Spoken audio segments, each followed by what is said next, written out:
The rain hammered against the windows of the Marriott Ballroom in downtown Chicago, each drop creating intricate patterns on the glass that reminded me of the surveillance maps I'd been studying for months. 250 of my colleagues filled the elegant space, their dress uniforms crisp under the crystal chandeliers, their families beaming with pride from white-clothed tables adorned with centerpieces of red, white, and blue flowers. The air buzzed with excitement, champagne glasses clinked in celebration, and camera flashes captured moments that would be treasured for generations. I'd love to know which corner of the globe you're watching from, and if this story speaks to you, make sure to subscribe. Tomorrow's video is one you absolutely can't miss. I stood at the edge of the crowd, my own dress uniform perfectly pressed, the weight of my service weapon a familiar comfort at my hip. My eyes swept across the room, a habit ingrained after 8 years with the Bureau, always cataloging exits, analyzing faces, assessing threats. But tonight, there was only one threat to my composure, and it wasn't in this room. It was in the 2 empty chairs at table 7, the ones with small white cards bearing the names Dr. Margaret Chen and Dr. Jonathan Chen. My parents had sent their regrets 3 days earlier. A conference in San Francisco, they'd said. An important medical symposium that couldn't be rescheduled.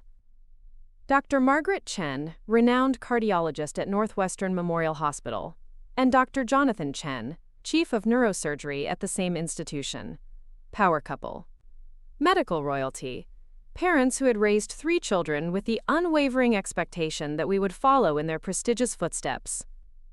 My sister Sarah had complied beautifully, graduating summa cum laude from Harvard Medical School, and now completing her residency in pediatric surgery at Johns Hopkins.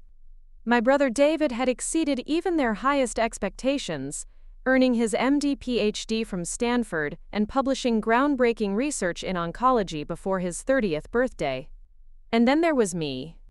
Maya Chen, the family disappointment, who had chosen federal law enforcement over a medical degree, who carried a gun instead of a stethoscope, who hunted criminals instead of saving lives. The empty chairs seemed to mock me as Assistant Director Williams approached the podium. Patricia Williams was a legend in the Bureau, a woman who had shattered glass ceilings and redefined what it meant to be a federal agent. Her silver hair was pulled back in a severe bun, her steel gray eyes commanded respect from senators and street criminals alike. When she spoke, rooms full of the most powerful people in Washington fell silent. "Ladies and gentlemen," she began, her voice carrying easily across the ballroom without need for amplification. "Tonight we celebrate not just promotions, but the evolution of excellence within the Federal Bureau of Investigation. These men and women have demonstrated exceptional skill, unwavering dedication, and the kind of moral courage that defines the very best of American law enforcement." I forced my attention away from the empty chairs and focused on William's words. This was my moment, the culmination of 8 years of sacrifice, of missed family dinners and canceled vacations, of 18-hour days and sleepless nights spent tracking domestic terrorists and international criminals. I had earned this promotion to senior special agent through blood, sweat, and an unwavering commitment to justice that had cost me relationships, sleep, and apparently, my parents' respect. The ceremony began with the junior promotions. Fresh-faced agents who looked impossibly young received their new credentials with hands that trembled slightly from excitement. I remembered that feeling, the electric thrill of knowing you were now part of something bigger than yourself, something that mattered. I had felt it 8 years ago when I first raised my right hand and swore to defend the Constitution against all enemies, foreign and domestic. I had felt it even as my parents sat in the audience with expressions that suggested they were attending a funeral rather than a celebration. "Maya Chen," Williams called, her voice cutting through my memories like a blade. "Approach the podium." I walked forward with measured steps, my spine straight, my expression composed. 8 years of training had taught me to compartmentalize, to lock away personal pain and focus on the mission. The mission tonight was simple. Accept my promotion with dignity and grace, regardless of who was or wasn't there to witness it. But as I reached the podium and turned to face the audience, my carefully constructed composure cracked. Not because of the empty chairs. I had prepared myself for that disappointment. The crack came from seeing Marcus Rodriguez, my partner for the past 3 years, sitting at table 12 with tears in his eyes. It came from spotting Director Harrison, who had flown in from Washington specifically for this ceremony, giving me a subtle nod of approval. It came from realizing that Agent Jennifer Brooks, who was supposed to be on medical leave after being shot during our last operation, had discharged herself from the hospital to be here. These people understood what my parents never could. They understood that choosing to serve wasn't a failure. It was a calling. They understood that the work we did, the risks we took, the sacrifices we made, mattered in ways that couldn't be measured by salary figures or social status. Williams began reading my citation, and I listened to my own story told through the clinical language of official commendations. 8 years condensed into bullet points and statistics. Successful operations, commendations received, lives saved. What she couldn't capture in those sterile words was the weight of responsibility I carried every day, the knowledge that my decisions could mean the difference between life and death for innocent people. She spoke of Operation Night Hunter, the 18-month investigation that had dismantled a human trafficking ring operating across 7 states. What she didn't mention was the 16-year-old girl I had found chained in a basement in Detroit, her eyes hollow with trauma, who had whispered, "Thank you," in a voice so broken it haunted my dreams for months. She spoke of the Henderson kidnapping case, where my behavioral analysis had led to the safe recovery of twin toddlers. She didn't mention the 48 hours I had gone without sleep, surviving on coffee and determination, analyzing every piece of evidence until the pattern finally emerged. The citation detailed my marksmanship scores and tactical training certifications, but it couldn't convey the split-second decision I had made in an abandoned warehouse in Phoenix, when choosing to fire or hold back had meant the difference between stopping a terrorist or letting him escape to kill again. It couldn't describe the nightmares that followed, not because I had pulled the trigger, but because I knew I would make the same choice again without hesitation. As Williams pinned the new badge to my uniform, her fingers steady and sure, I felt the weight of it both literally and figuratively. This wasn't just a piece of metal and enamel, it was a symbol of trust. Trust from the American people. Trust from my colleagues. Trust that I would continue to stand between them and the darkness that threatened their safety. "Congratulations, Senior Special Agent Chen," Williams said, extending her hand. Her grip was firm, her eyes holding mine for a moment longer than protocol required. In that moment, I saw something that my parents had never given me: pride. Unqualified, unconditional pride in who I had become and what I had accomplished. The applause that followed was thunderous, but I barely heard it.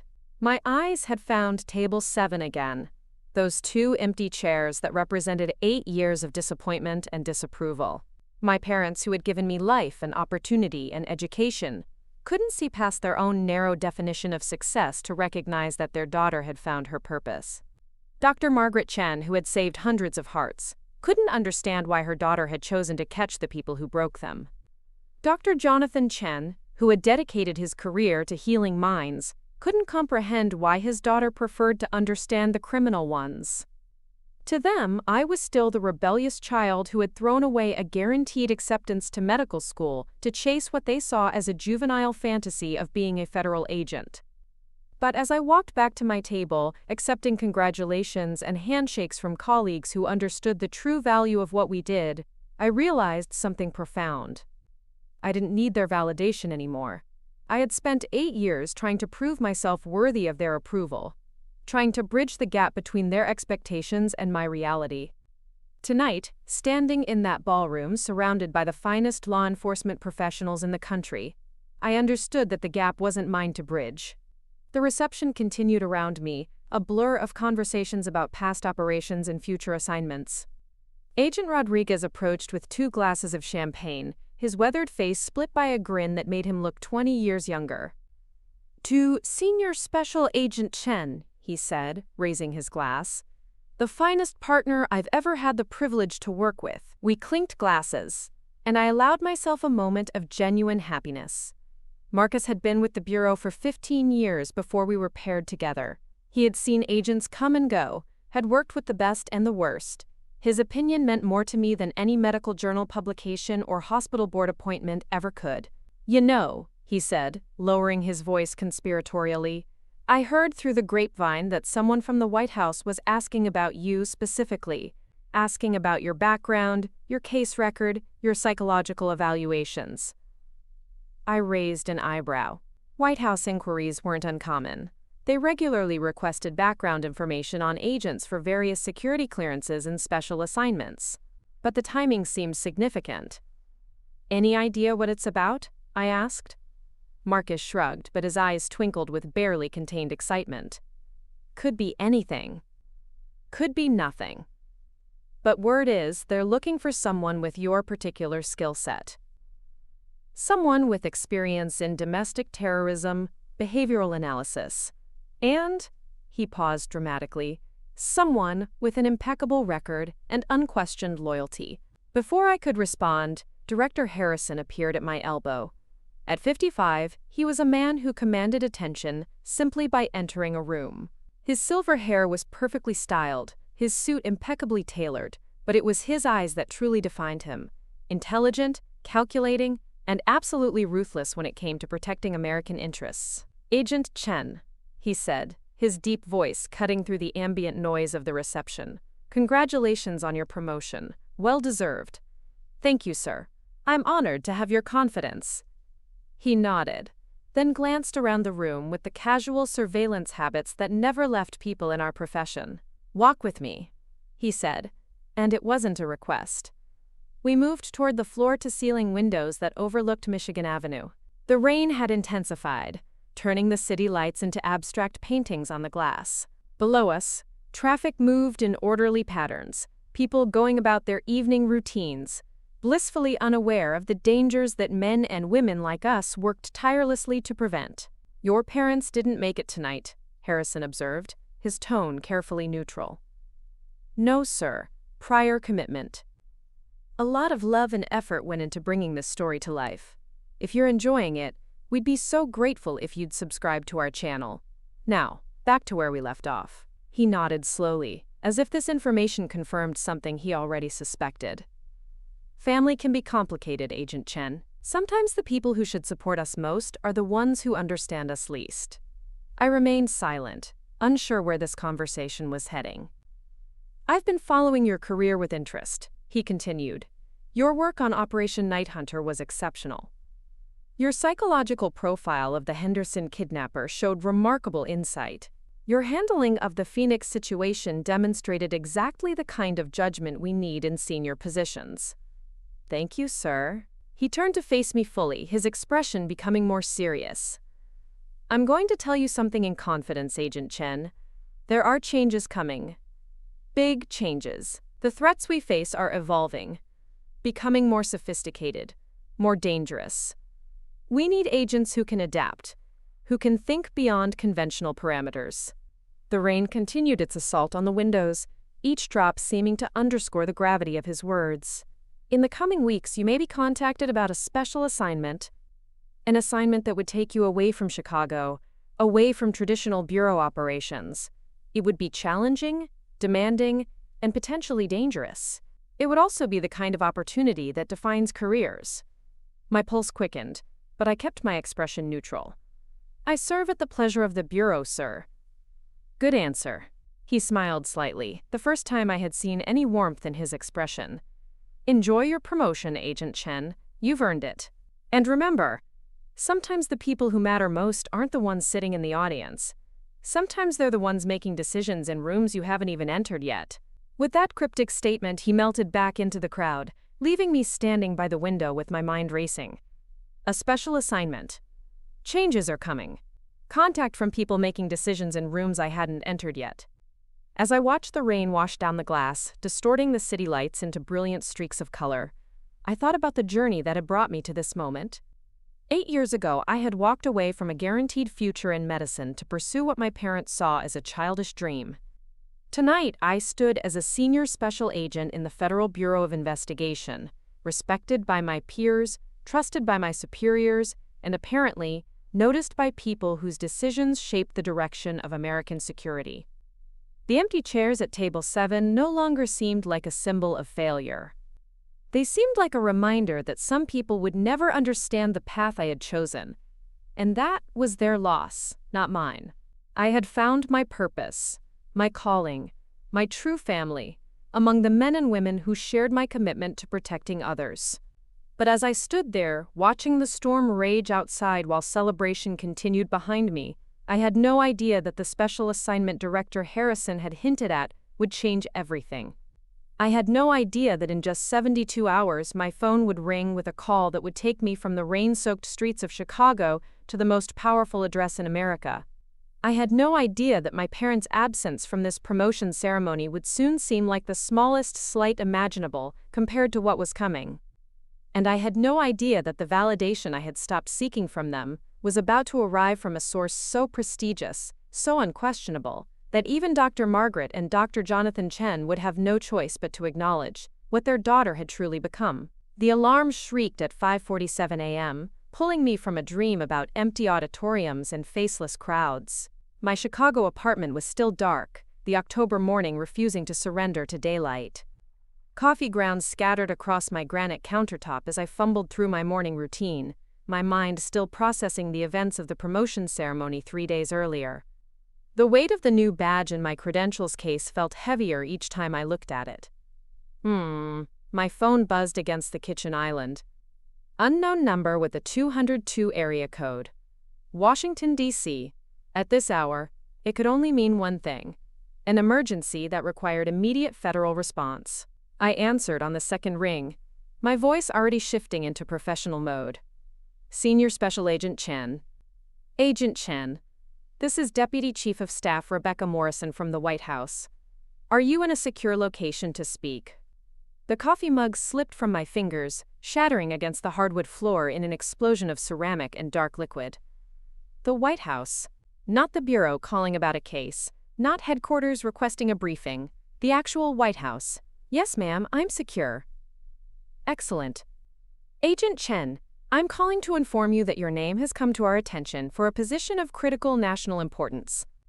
We'd like you to report to the J. Edgar Hoover Building in Washington tomorrow morning at 0800 hours for a classified briefing. This is not a request. My training kicked in, suppressing the flood of questions threatening to spill out. Understood. Should I notify my supervisor? That's been handled through appropriate channels. A transportation arrangement will be forwarded to your bureau email within the hour. Agent Chen? Her voice softened slightly, becoming almost maternal. Bring everything. You won't be returning to Chicago for some time. The line went dead, leaving me standing in my kitchen surrounded by coffee-stained debris, staring at a phone that had just delivered news that would reshape my entire existence. Bring everything. The words echoed in my mind as I mechanically cleaned up the broken mug, each shard a reminder that my carefully ordered life had just been shattered as completely as the porcelain. By 6:30 a.m., I was dressed in my best suit, navy blue Armani that I'd purchased for court appearances, paired with sensible heels that wouldn't slow me down if the situation demanded quick movement. My go bag was packed with 3 days' worth of clothing, essential gear, and the leather portfolio containing my most important case files. Whatever was happening, I wanted to be prepared. The Bureau Transportation email arrived exactly 60 minutes after Morrison's call. First-class ticket on United Airlines, departing O'Hare at 1:15 p.m., arriving at Reagan National at 3:45 p.m. A government sedan would meet me at baggage claim. Hotel reservations at the Willard Intercontinental, 2 blocks from the White House. The efficiency was breathtaking and slightly terrifying. I spent the morning tying up loose ends at the Chicago field office. Agent Rodriguez found me in the bullpen, updating case files and transferring active investigations to other agents. You look like someone who just got called to the principal's office, he observed, settling into the chair across from my desk. What's going on, Maya? Can't discuss it. Classified. The words felt strange in my mouth. In 3 years of partnership, Marcus and I had shared everything: case strategies, personal problems, fears about dangerous operations. This wall of secrecy felt like a betrayal of that trust. His weathered face creased with concern. This about what Harrison mentioned at your ceremony? The White House inquiries? I nodded, unable to meet his eyes. I think so. I honestly don't know what I'm walking into. Marcus leaned forward, his voice dropping to barely above a whisper. Listen to me, Maya. I've been in this game a long time.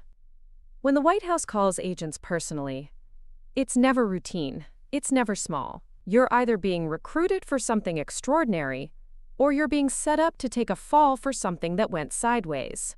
The possibility hadn't occurred to me, and the thought sent ice through my veins. Which do you think this is? With your record? Your integrity? They're recruiting you for something big. Something that requires someone they can trust, absolutely. He stood, extending his hand. Just remember where you came from, partner. Remember the people who believed in you before you were important enough for Pennsylvania Avenue to notice. The flight to Washington passed in a blur of turbulence and anxiety. I tried to read case files, attempted to review procedural manuals, even downloaded a crossword puzzle app to occupy my mind. Nothing worked. Every few minutes, my thoughts returned to Deputy Chief Morrison's words, a position of critical, national importance. What could possibly require my specific skill set at the highest levels of government? Reagan National Airport was a chaos of travelers and security personnel. I navigated through baggage claim with practiced efficiency, scanning faces for my contact. A man in a crisp black suit approached, holding a sign with my name. Agent Chen? I'm Agent Patterson, Secret Service. I'll be your escort. Patterson was younger than I expected, maybe 35, with the kind of alertness that marked him as a protective detail. His earpiece was nearly invisible, his movements economical and purposeful. We walked through the terminal in silence, his eyes constantly scanning our surroundings for potential threats. The sedan was armored, its windows tinted dark enough to obscure the occupants. As we pulled away from the airport, Patterson finally spoke. First time working with the service, Agent Chen? First time working with anyone this close to the Oval Office, I admitted. He smiled, a genuine expression that transformed his serious features. You'll do fine. The people who recommended you don't make mistakes about character. The drive through Washington was a revelation. I had visited the Capitol before for training conferences and bureau business, but always as a tourist, an outsider looking at monuments and government buildings from a distance. Now I was being driven through the heart of American power as a participant, not an observer. The Willard Intercontinental was exactly what I expected from a hotel that had hosted presidents and foreign dignitaries for over a century. The lobby was an exercise in understated elegance, all marble columns and crystal chandeliers. My room on the 8th floor overlooked Pennsylvania Avenue, offering a direct view of the White House's north lawn. Standing at that window, looking across the street at the most famous residence in America, I felt the full weight of the moment. Somewhere in that building, decisions were being made that would affect millions of lives. Wars were planned and prevented. Economies rose and fell. The fate of nations was determined by people I had only seen on television. And tomorrow, I would walk through those gates. My phone buzzed with a text from my sister Sarah. Heard you got promoted. Mom and Dad said they couldn't make it to the ceremony because of the San Francisco conference. So typical. Congratulations anyway. I stared at the message for a long time before responding. Thanks. Things are changing quickly. It was an understatement of cosmic proportions. 3 days ago, I had been a newly promoted senior special agent, whose parents couldn't be bothered to attend her ceremony. Tonight, I was staying in a presidential suite, preparing for a briefing that could reshape my entire career. The irony was overwhelming. My parents, who had spent 8 years expressing disappointment in my career choice, were probably at that very moment attending some medical gala in San Francisco, networking with colleagues who shared their narrow definition of success. They had no idea that their disappointing daughter was about to brief people who made decisions that affected the entire world. I ordered room service and spread my case files across the king-sized bed, reviewing everything that might be relevant to tomorrow's meeting. My work on domestic terrorism, international trafficking, behavioral analysis, all of it could be connected to whatever position they had in mind. But as I studied the documents, my mind kept returning to a conversation I'd had with my father 2 years earlier. I had been home for David's birthday, and during another family dinner, where my siblings discussed their latest medical achievements while I sat silently, picking at my mother's famous lasagna. Maya, my father had said during dessert, his tone carrying the weight of disappointment that had become so familiar. Your mother and I have been talking. It's not too late, you know. Medical schools would consider your application favorably. Your undergraduate grades were excellent. Your MCAT scores were strong. You could still have a real career. A real career. The words had stung more than any physical blow. 8 years of service, countless lives saved, criminals brought to justice, and to him it was all just an extended phase. One needed to outgrow. I have a real career, Dad, I replied, my voice steady despite the hurt. I'm making a difference. He had shaken his head sadly, as if I were a patient refusing treatment for a terminal disease. Chasing criminals isn't a career, Maya. It's a dangerous hobby that you've allowed to consume in your 20s. Think about your future. Think about stability, respect, legacy. Legacy. The word had haunted me for months afterward. What legacy was I building? Would anyone remember Senior Special Agent Maya Chen in 50 years? Would my work matter beyond the immediate cases I solved? Now, sitting in a hotel room across from the White House, I realized that legacy wasn't about recognition or remembrance. It was about the quiet moments when evil was stopped, when innocence was protected, when justice prevailed because someone chose to stand in the gap between predator and prey. My parents measured success in publications and surgical outcomes, in salary figures and social status. But success, real success, was measured in lives saved and nightmares prevented. It was measured in the 16-year-old girl I had found in that Detroit basement, who was now in college studying social work because she wanted to help other victims. It was measured in the Henderson twins, who were celebrating their 4th birthday because someone had cared enough to work 48 hours straight to bring them home. At 11 p.m. I received another call from Deputy Chief Morrison. Agent Chen, I trust you arrived safely? Yes, ma'am. Ready for tomorrow's briefing. Excellent. One final detail. The briefing will include the President's National Security Team. You'll be presenting your analysis of current domestic threats and your recommendations for enhanced protective measures. This is your opportunity to demonstrate why you're exactly what we need. The line went dead again, leaving me with the stunning realization that I would be briefing the President's inner circle. People whose names I recognized from news broadcasts and policy debates would be listening to my analysis, weighing my recommendations, potentially implementing strategies I developed. I spent the next 2 hours reviewing every major domestic terrorism case from the past 5 years, analyzing patterns and developing projections. If they wanted my expertise, I would give them the most comprehensive briefing of my career. As I finally turned off the lights and tried to sleep, I thought about those empty chairs at my promotion ceremony. My parents, who had dismissed my career as a dangerous hobby, had no idea that their daughter was about to advise the most powerful people in the world on matters of national security. Tomorrow would prove, once and for all, that some forms of recognition mattered more than others. Some validation came not from family or tradition, but from the trust placed in you by people who understood the true weight of the responsibility you carried. The last thing I saw before closing my eyes was the soft glow of the White House through my hotel window, its lights a beacon cutting through the darkness of the October night. The J. Edgar Hoover building loomed against the gray October sky like a concrete fortress, its brutalist architecture designed to intimidate rather than welcome. I had been inside the FBI headquarters numerous times for training and conferences, but this morning felt different.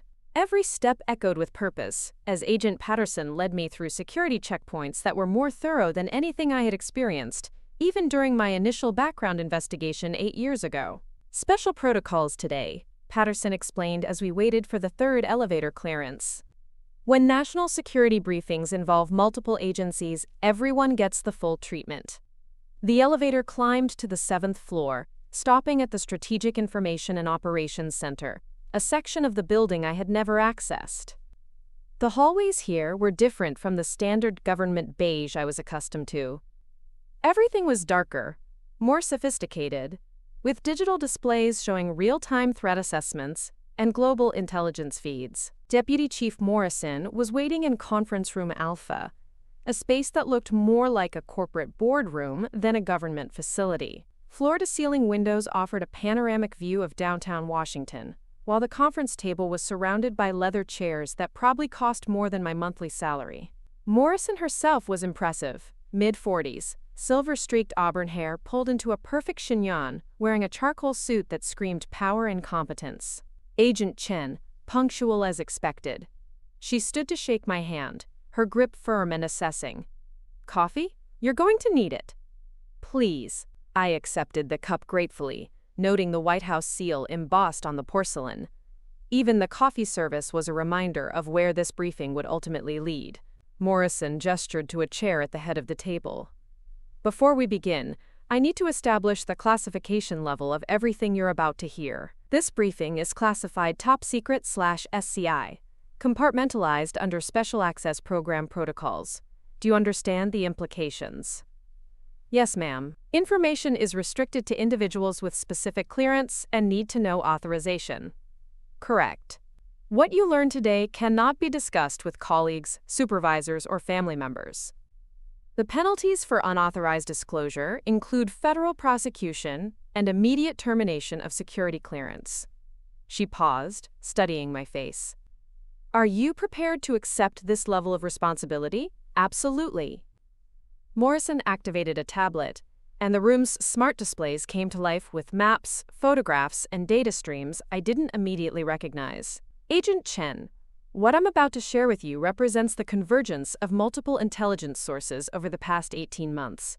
We've identified a pattern of domestic threats that traditional law enforcement and intelligence agencies are not equipped to address." The first image was a map of the United States dotted with red markers. Each marker represented what appeared to be a separate incident, some in major cities, others in remote rural areas. The pattern was subtle but unmistakable once you knew what to look for. "Coordinated infrastructure attacks," I observed, studying the distribution, "but designed to look random and unconnected." "Precisely. Over the past year and a half, we've seen 17 incidents that appeared to be isolated equipment failures, natural disasters, or simple accidents. A power substation failure in Oregon, a water treatment plant contamination in Michigan, a telecommunications hub fire in Texas. Each incident was investigated separately by local authorities and closed as non-criminal." Morrison touched the tablet again, and detailed reports appeared on the secondary screens.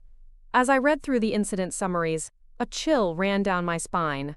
The attacks were sophisticated, carefully planned to avoid detection, while gradually degrading critical infrastructure across multiple regions.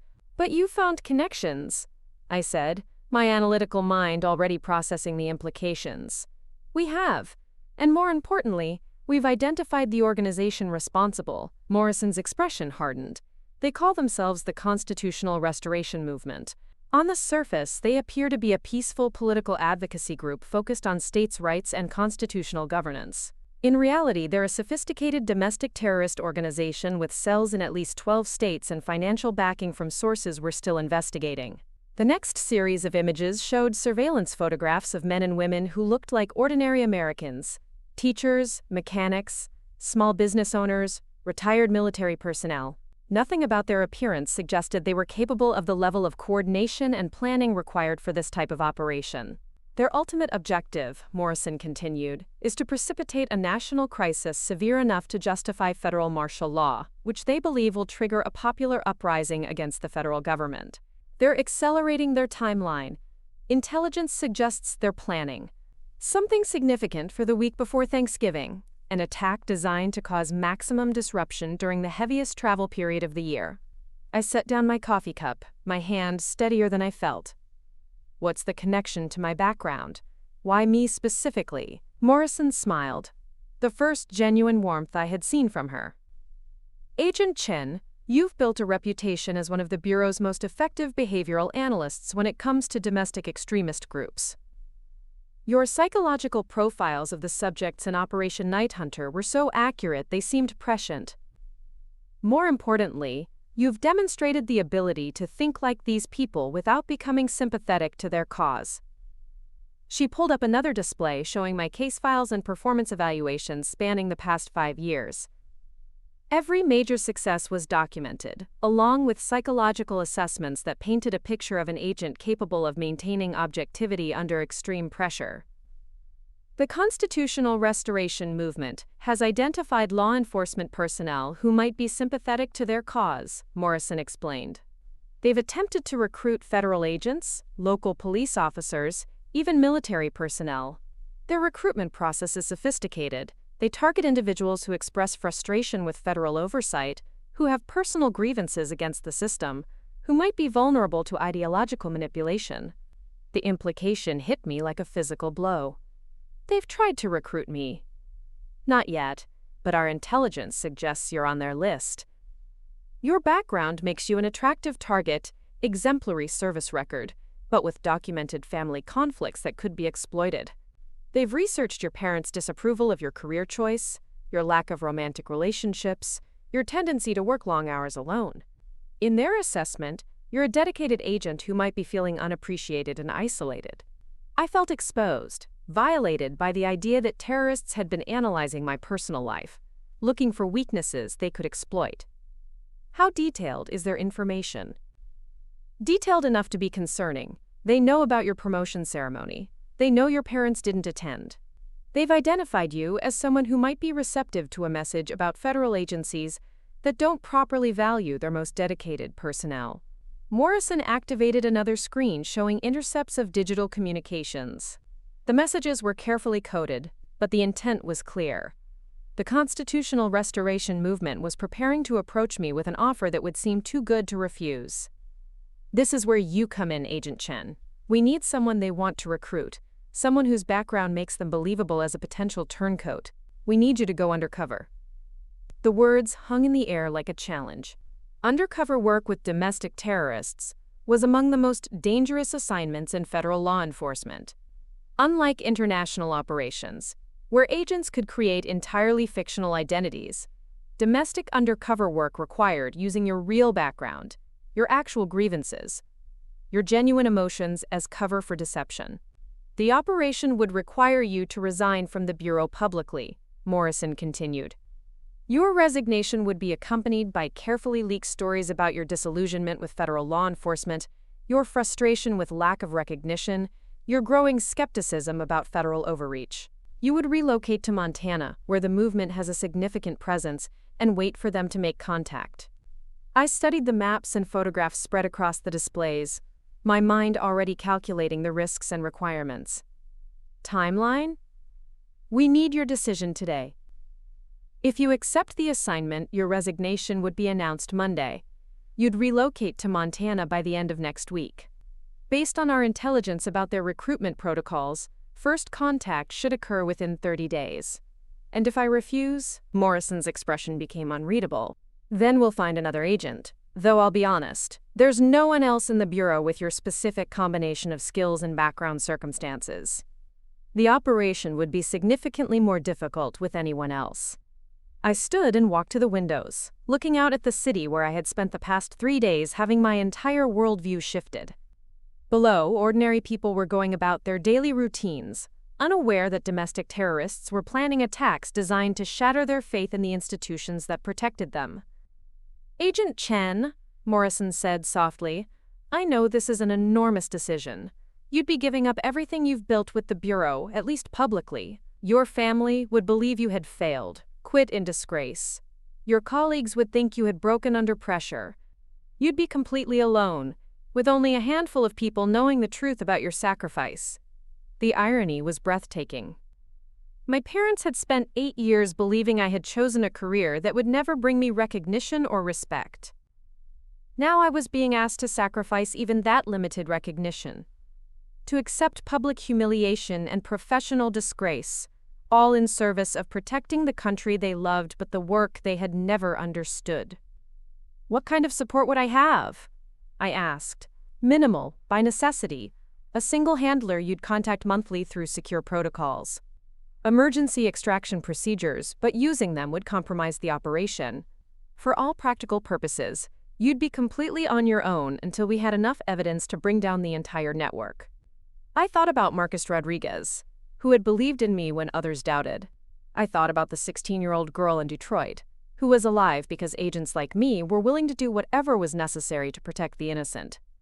I thought about my parents, who measured success in terms of personal achievement and public recognition. "Ma'am," I said, turning from the window to face Morrison directly, "when do I resign?" Morrison's smile was fierce, proud, and slightly sad all at once. "Monday morning." "And Agent Chen? For what it's worth, what you're about to do is the kind of service that builds real legacies. The kind that matter most." As we shook hands to seal my commitment to the operation, I realized that in 48 hours I would go from being Senior Special Agent Maya Chen, respected federal law enforcement officer, to Maya Chen, disgraced former agent who couldn't handle the pressure of her job. My parents would finally have confirmation of what they had always suspected, that their daughter's choice to pursue law enforcement had been a mistake, a failure that ended in disgrace and professional ruin. They would never know that their daughter's greatest moment of service was about to be disguised as her most humiliating defeat. And somehow, that felt like the most appropriate irony of all. The press release hit the newswires at exactly 9:17 a.m. on Monday morning, time to catch the first wave of morning news cycles. I watched it happen from my hotel room, laptop open to multiple news feeds, as my carefully constructed reputation was systematically destroyed with surgical precision. "FBI Senior Special Agent resigns amid internal investigation," read the headline on Federal Law Enforcement Today. The article was brief but devastating, citing unnamed sources within the Bureau who described my increasingly erratic behavior and inability to handle the pressures of senior-level responsibilities. Anonymous colleagues expressed concern about my isolation from team members and questionable decision-making in recent operations. Every word was a carefully crafted lie designed to make my departure seem inevitable, even necessary. But reading them felt like watching my own funeral, seeing how quickly 8 years of dedicated service could be rewritten into a narrative of failure and breakdown. My phone began ringing immediately. The first call was from Marcus Rodriguez, his voice tight with confusion and concern. "Maya, what the hell is going on? I'm getting calls from reporters asking about your mental state, your performance reviews. This is insane." I had prepared for this moment, rehearsed the lies I would need to tell to protect the operation. But hearing the genuine hurt in my partner's voice made the words stick in my throat. "Marcus, I can't talk about it. Not yet, maybe not ever." "Bullshit. We've been partners for 3 years. I know you better than anyone in that building. You don't crack under pressure. You don't make erratic decisions. Someone is setting you up." The concern in his voice was so genuine, so completely loyal that I almost broke character. For a moment, I wanted to tell him everything about Morrison, about the constitutional restoration movement, about the operation that required me to sacrifice everything I had built. "I'm sorry," I whispered and ended the call. The next call was from my sister Sarah, her voice high with panic. "Maya, Mom just called me. She saw something on the news about FBI agents resigning. She said it couldn't be you because you just got promoted. But then she found the article online and—" "Maya, what happened?" I closed my eyes, preparing to deliver the performance of my lifetime. "I couldn't handle it anymore, Sarah. The pressure, the expectations. Everyone was right. I should have gone to medical school." The silence on the other end stretched so long I thought the call had dropped. When Sarah finally spoke, her voice was small and confused. "But you loved your job. You were so proud of your promotion." I was pretending. I've been pretending for 8 years. The words tasted like poison in my mouth.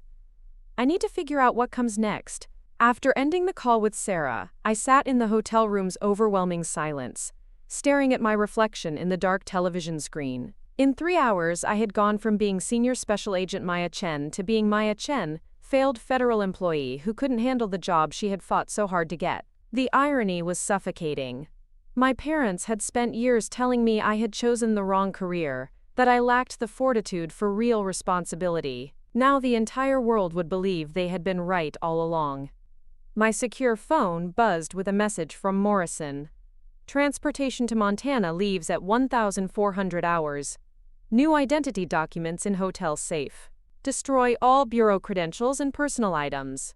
You are now Maya Chen, former federal agent seeking a fresh start."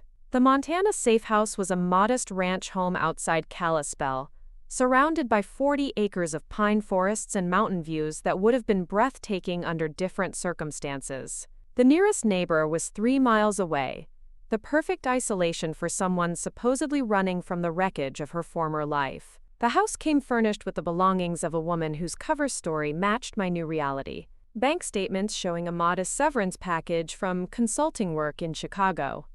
A resume highlighting experience in security analysis, vague enough to be believable, specific enough to attract the attention of groups that might need someone with government training. Most importantly, a carefully curated social media presence showing increasing frustration with federal overreach and political corruption. The first 2 weeks were the hardest. I established routines that would make me visible to the local community. Grocery shopping in town, morning runs on public trails, evening meals at the one decent restaurant in Kalispell. I needed to be seen, to become part of the landscape, to seem like exactly what I was pretending to be, a broken former agent trying to rebuild her life in anonymity. The cover story required me to job hunt with visible desperation. I applied for security positions at local businesses, interviewed for administrative roles that were far beneath my qualifications, even inquired about part-time work at the hardware store. Each rejection was documented. Each failed interview carefully crafted to build a profile of someone whose confidence was crumbling. But the hardest part wasn't the isolation or the cover story. It was the phone call from my father 3 weeks into the operation. Dr. Jonathan Chen's voice carried a tone I had never heard before. Not disappointment or disapproval, but something that might have been compassion. "Maya, your mother and I have been talking. We know this must be difficult for you." I was sitting on the ranch house's front porch, watching the sun set over the Glacier National Park peaks, when the call came. The beauty of the landscape was a cruel contrast to the ugliness of the conversation I was about to have. "I'm managing, Dad." "Are you? Because from what we're hearing, it sounds like you've had some kind of breakdown. The news reports are saying you resigned under investigation for mental health issues." The careful concern in his voice was worse than years of outright criticism. This was what it took for my father to express genuine worry about me, the belief that I had finally proven him right by failing spectacularly. "Maybe you were right," I said, the words emerging with practiced defeat. "Maybe I never should have become an agent. Maybe I should have listened when you said I wasn't cut out for this kind of responsibility." The silence that followed was deafening. I could almost hear him processing this unexpected validation of every concern he had ever expressed about my career choice. "Maya," he said finally, his voice gentler than I remembered it ever being, "your mother and I, we want you to come home. We want to help you figure out what's next. Maybe it's not too late to consider medical school. With your background, with some additional coursework." For a moment, the offer was tempting in a way that had nothing to do with the operation. The idea of returning to Chicago, of being welcomed back into the family fold, of finally having my parents' approval. It was everything the real Maya Chen had wanted for 8 years. "I need time," I said instead.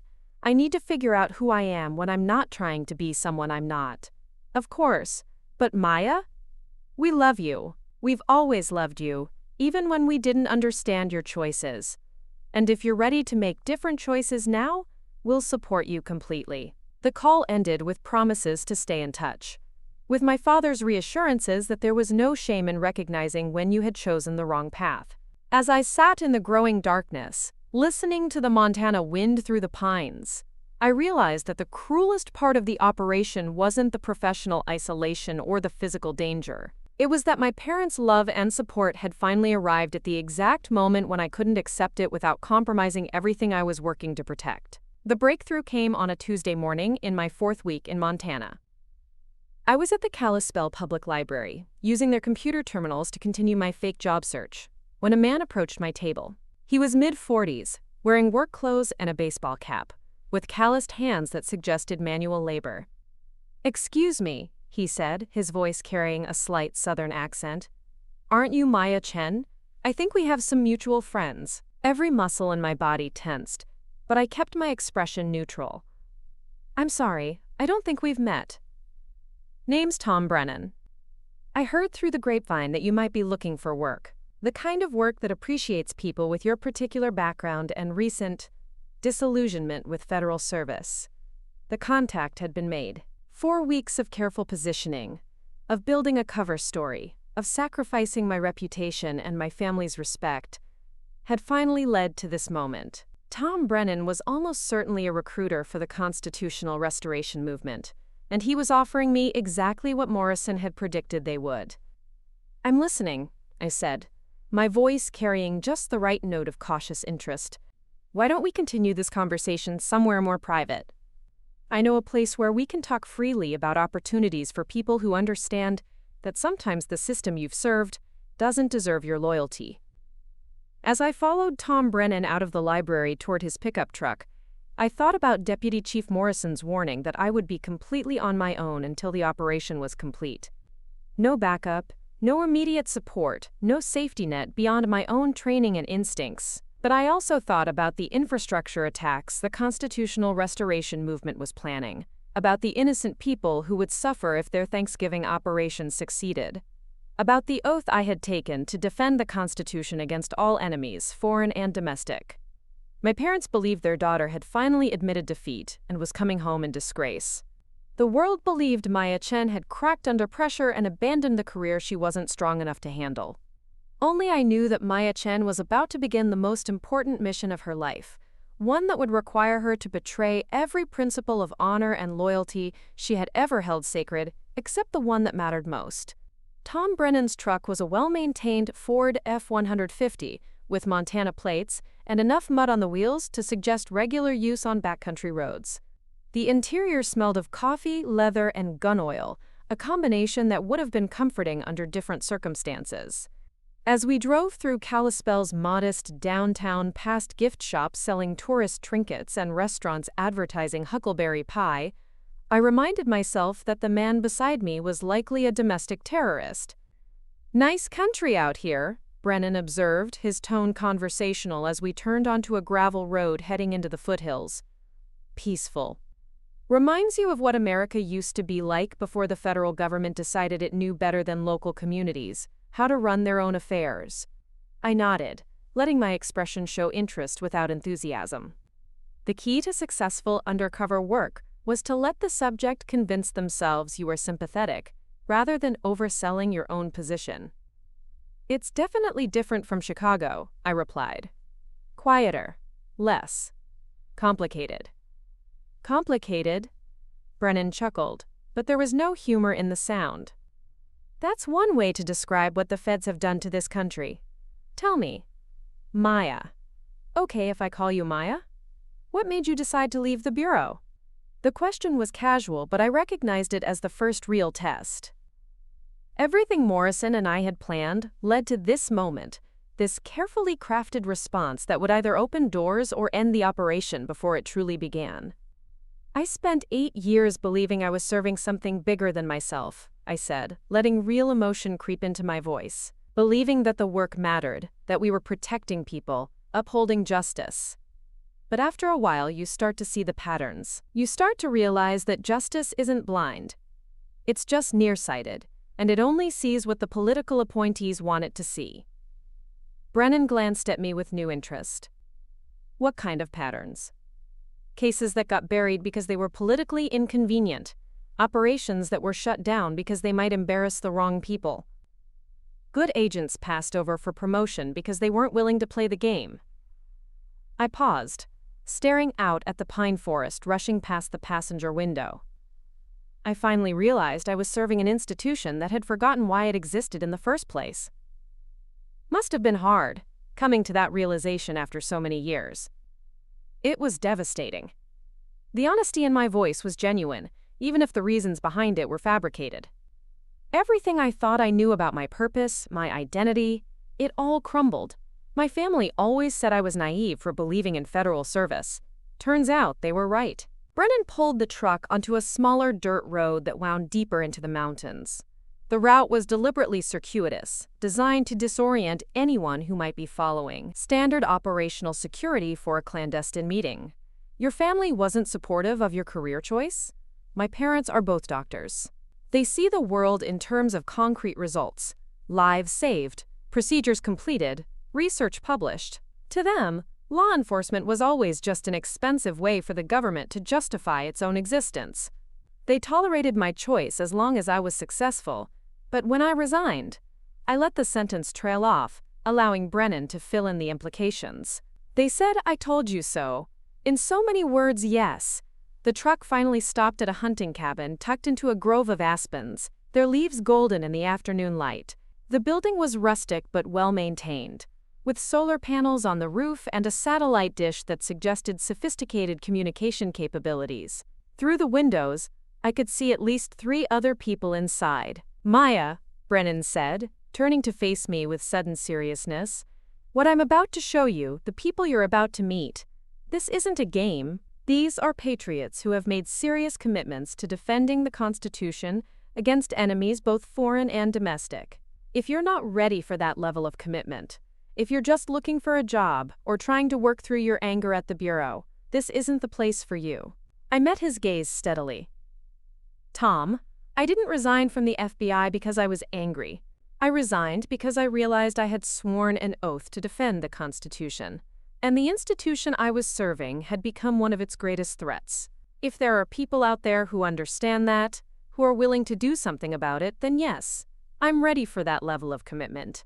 Brennan studied my face for a long moment, then nodded. "Let's go meet the team." The interior of the cabin was a stark contrast to its rustic exterior. State-of-the-art computers lined one wall, displaying multiple data feeds and communication channels. Maps of critical infrastructure covered another wall, marked with symbols and annotations that would have been meaningless to a civilian but were terrifyingly clear to someone with my background. This wasn't a group of weekend militia enthusiasts. This was a sophisticated operation with serious capabilities. 3 people were waiting inside.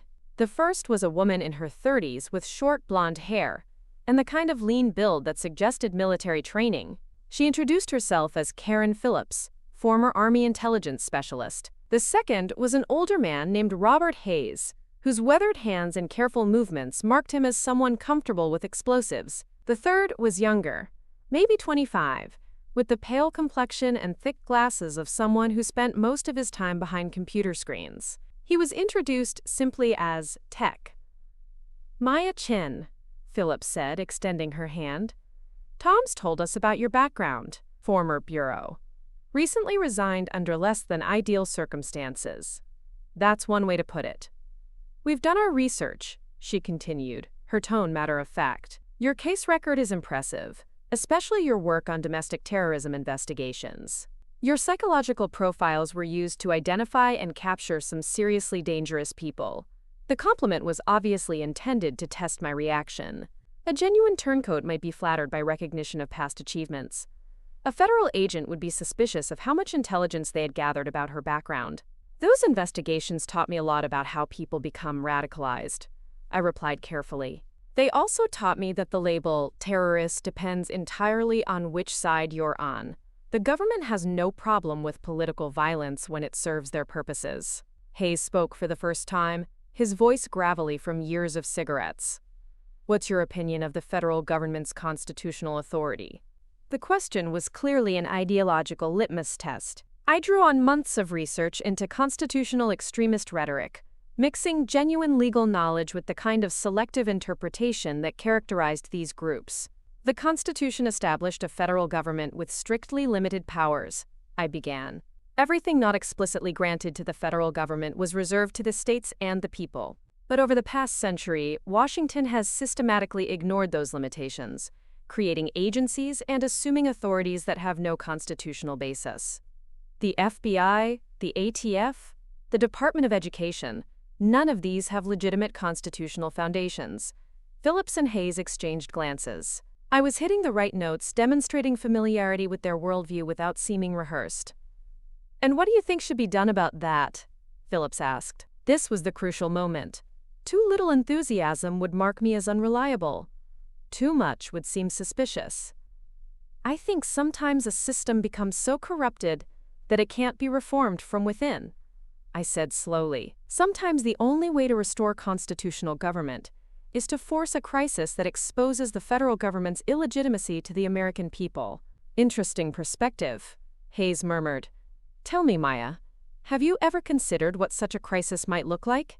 The conversation continued for 2 hours, each question designed to probe my commitment and assess my capabilities. They asked about my technical skills, my knowledge of federal procedures, my willingness to act on my stated beliefs. With each answer, I felt myself being drawn deeper into their confidence, while simultaneously gathering intelligence about their organization. The constitutional restoration movement was more sophisticated than Morrison's briefing had suggested. They had cells in at least 15 states, with members placed in local law enforcement agencies, power companies, and telecommunications firms. Their intelligence network had identified hundreds of federal agents and employees who might be vulnerable to recruitment. Most chilling of all, they had detailed plans for simultaneous attacks on critical infrastructure that would cascade into regional blackouts affecting millions of people.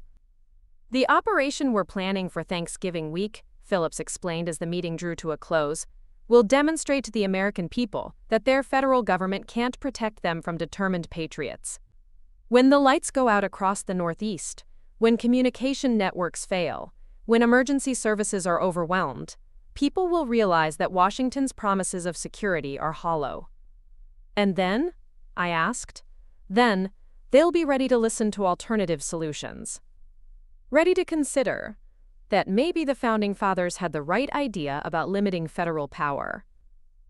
As Brennan drove me back to Kalispell in the gathering darkness, I processed what I had learned. The constitutional restoration movement wasn't just planning isolated attacks. They were orchestrating a coordinated assault designed to trigger widespread civil unrest. The Thanksgiving timeline wasn't arbitrary.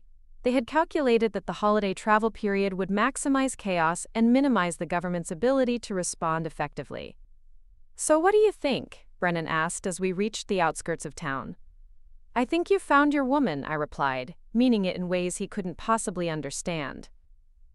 That night, alone in the ranch house, I composed my first intelligence report for Morrison, using a secure communication protocol that made my messages appear to be routine social media posts. The information I had gathered in a single afternoon was enough to prevent a national catastrophe, but doing so would blow my cover before we could identify the full extent of the network.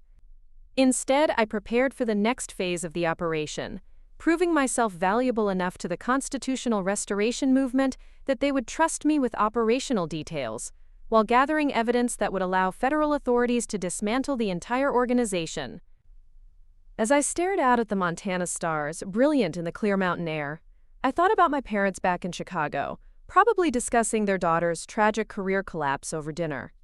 They had no idea that their failure of a daughter was about to save more lives than any surgeon could in a lifetime of operations. The irony was perfect and perfectly painful, but it was also perfectly necessary. 3 weeks after my introduction to the constitutional restoration movement, I received an encrypted message through their secure communication app. "Package pickup at dawn. Come armed." The location was coordinates in Glacier National Park, 30 miles from any paved road. This wasn't a meeting, it was a test of operational readiness.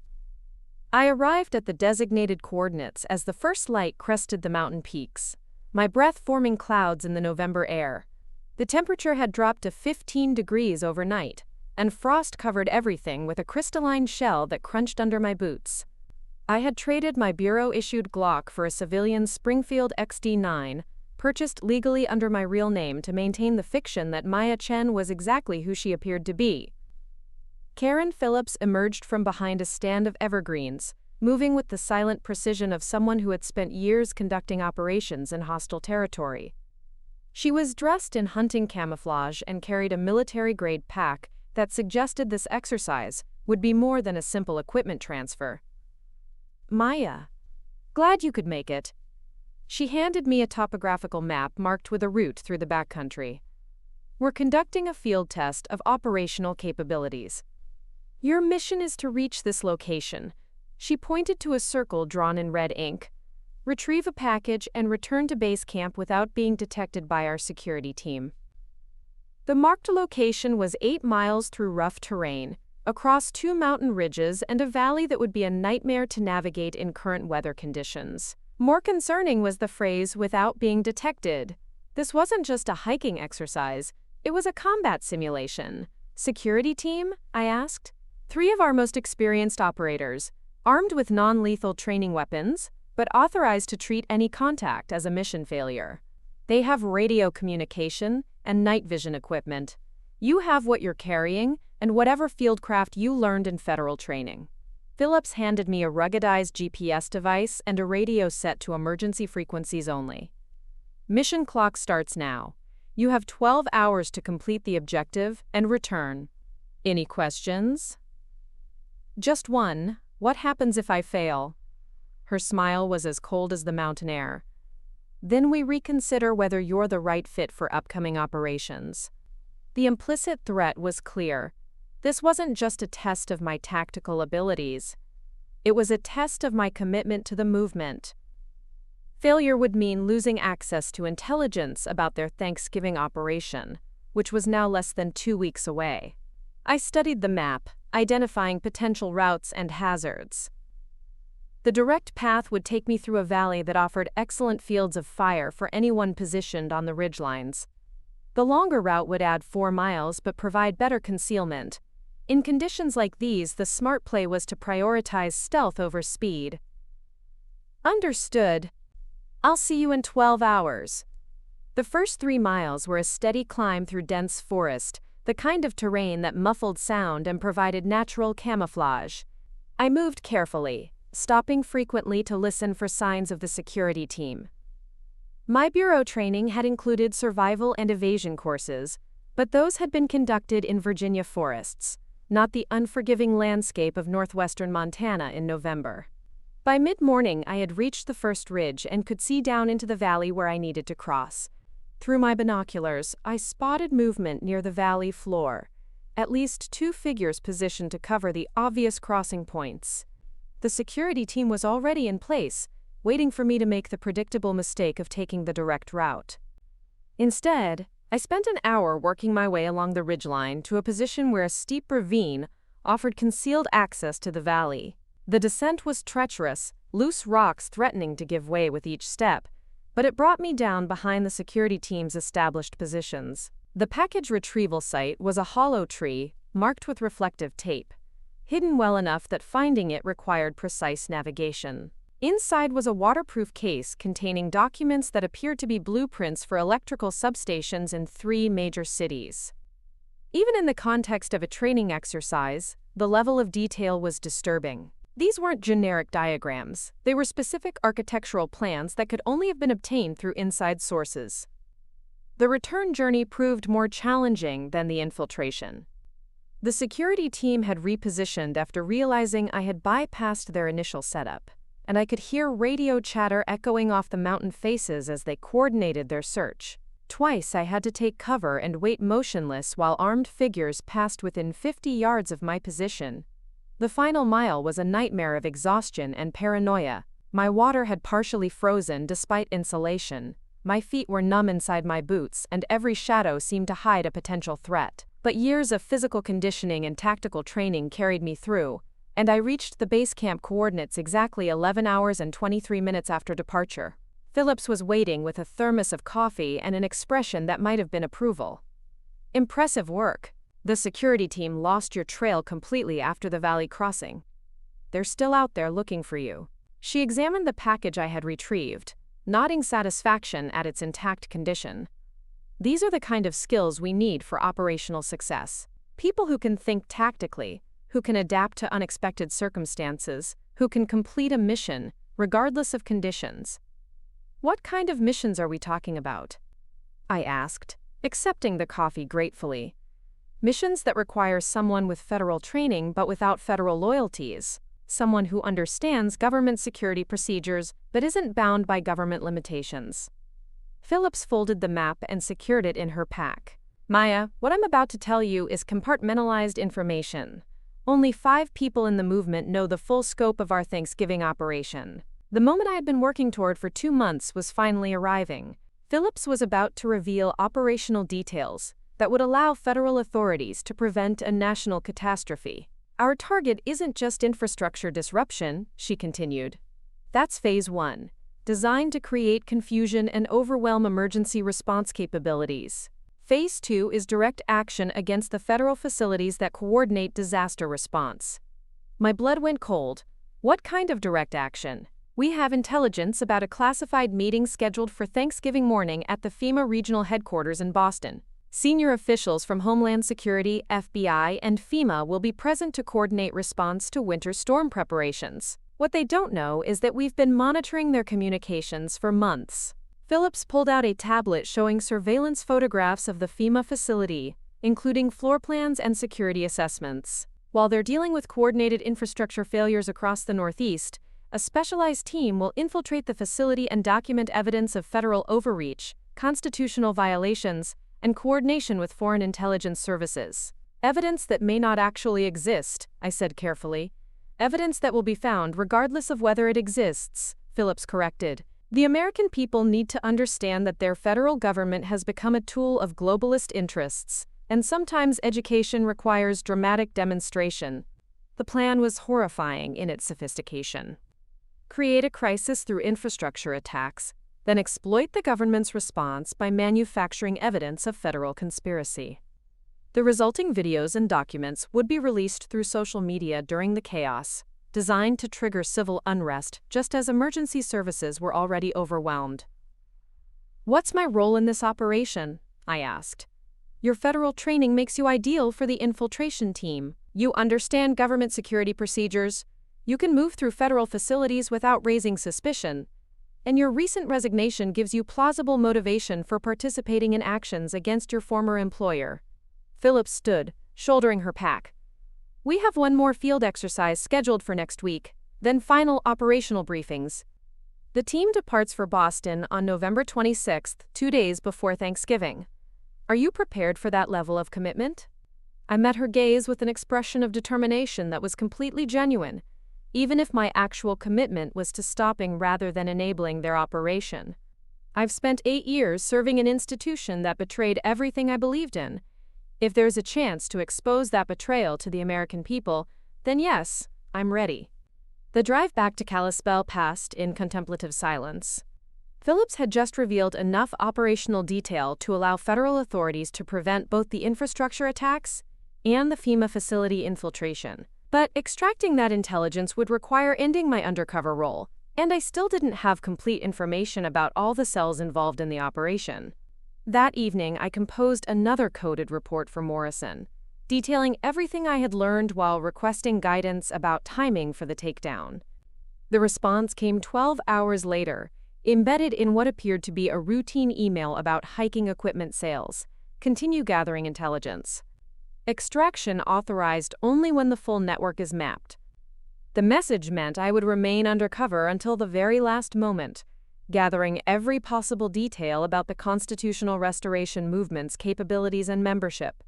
It also meant that for the next 10 days, I would be walking a tightrope between maintaining my cover and preventing a national catastrophe. On November 21st, my secure phone rang with a call that changed everything. The caller ID showed a Chicago number I recognized immediately, Northwestern Memorial Hospital, where both my parents worked. Maya? My sister Sarah's voice was strained, urgent. You need to come home. Dad's in the ICU? He collapsed during surgery this morning. The doctors say it might be his heart. The world seemed to tilt on its axis. My father, the man whose approval I had spent my entire adult life trying to earn, was lying in a hospital bed, while his daughter was embedded with domestic terrorists in the Montana wilderness. The irony was so cruel, it felt deliberately orchestrated by a malicious universe. How bad is it? I asked. Bad. Maya, he's been asking for you. He keeps saying he was wrong, that he should have supported your career choice, that he's proud of what you accomplished. You have to come home. I looked out the ranch house window at the mountains where I had spent the day learning how to infiltrate federal facilities for the purpose of manufacturing evidence against the government I had sworn to serve. In 10 days, I would either be preventing a terrorist attack or participating in one, depending on whether my cover held long enough to gather the intelligence Morrison needed. I can't, I whispered. Sarah, I can't come home right now. What do you mean you can't? Maya, he might die. He's our father. The silence stretched between us, filled with everything I couldn't explain. I couldn't tell her that leaving Montana now would compromise an operation that could save thousands of lives. I couldn't explain that the daughter they thought had failed was actually serving her country in ways they could never imagine. Tell him, I started, then stopped. What could I possibly say that would matter? That his failure of a daughter was actually preventing a terrorist attack? That his disappointment in my career had provided the perfect cover for the most important mission of my life? Tell him I love him, I said finally. And that's everything he taught me about serving others. I've been listening. After ending the call, I sat in the Montana darkness, surrounded by the cover identity of a failed federal agent while my father lay dying 3 states away, believing his daughter had proven him right by choosing the wrong path. In 72 hours, I would attend the final operational briefing for an attack designed to undermine the very government I had sworn to protect. My parents would never know that their greatest disappointment was about to become their daughter's greatest moment of service. The countdown to Thanksgiving had begun, and with it, the most dangerous week of my life. At midnight on November 25th, I made the call that would end my undercover identity forever. The snowstorm outside seemed to mirror the chaos about to engulf the Northeast as I spoke the code phrase that would authorize immediate federal action. Package is ready for delivery. Within 47 minutes, helicopters filled the Montana sky. Armed figures deployed around the ranch house, but these weren't arrest teams. They were protective detail. Deputy Chief Morrison emerged from the lead aircraft, with Director Harrison and officials bearing the presidential seal. Agent Chen, Morrison said, the intelligence you've gathered has prevented what could have been the most significant domestic terrorist attack in American history. Simultaneous raids are occurring across 12 states as we speak. The man with the presidential seal stepped forward. I'm Deputy National Security Advisor Richards. The president has been personally briefed on your operation. He handed me an envelope bearing the White House seal. You're invited to receive the Presidential Medal of Freedom next week. The helicopter flight to Washington passed in a blur of debriefings. Morrison showed me preliminary reports. 384 individuals arrested. The entire constitutional restoration movement dismantled in a single coordinated operation. But my mind focused on one thought. In 72 hours, my parents would watch their failed daughter receive America's highest civilian honor. The ceremony took place in the Oval Office on a crisp December morning.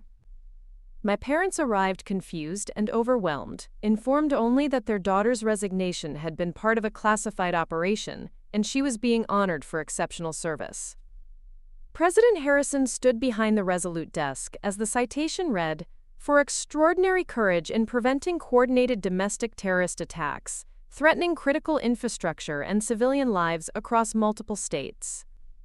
As the president placed the medal around my neck, I looked at my parents. My father, still pale from his recent hospitalization, but standing straight with pride. My mother, tears streaming as she finally understood her daughter's career, had led not to failure, but to the highest national recognition. Agent Chen, the president said, your parents raised a daughter who embodies the very best of American service. After the ceremony, my father approached with hesitant steps. The man who had questioned my career choice for 8 years now looked at me with awe. Maya, I owe you an apology. Not just for missing your promotion ceremony, but for never understanding what you were capable of. You've served your country in ways I never imagined possible. My mother placed her hand on my arm. We were so wrong about your career choice. You've saved lives in ways we never could with all our medical training. Standing in the Oval Office, wearing the Presidential Medal of Freedom, I realized the validation I had sought from my parents no longer mattered in the way it once had. I had found my purpose and served at the highest level. The empty chairs at my promotion ceremony had led to recognition far greater than anything that modest FBI ceremony could have provided. Sometimes the path to true recognition requires walking through darkness so complete that even those who love you can't see where you're going. Real legacy isn't built on others' approval. It's built on the courage to do what's right, even when no one knows what you sacrificed to do it. The White House had proven them wrong.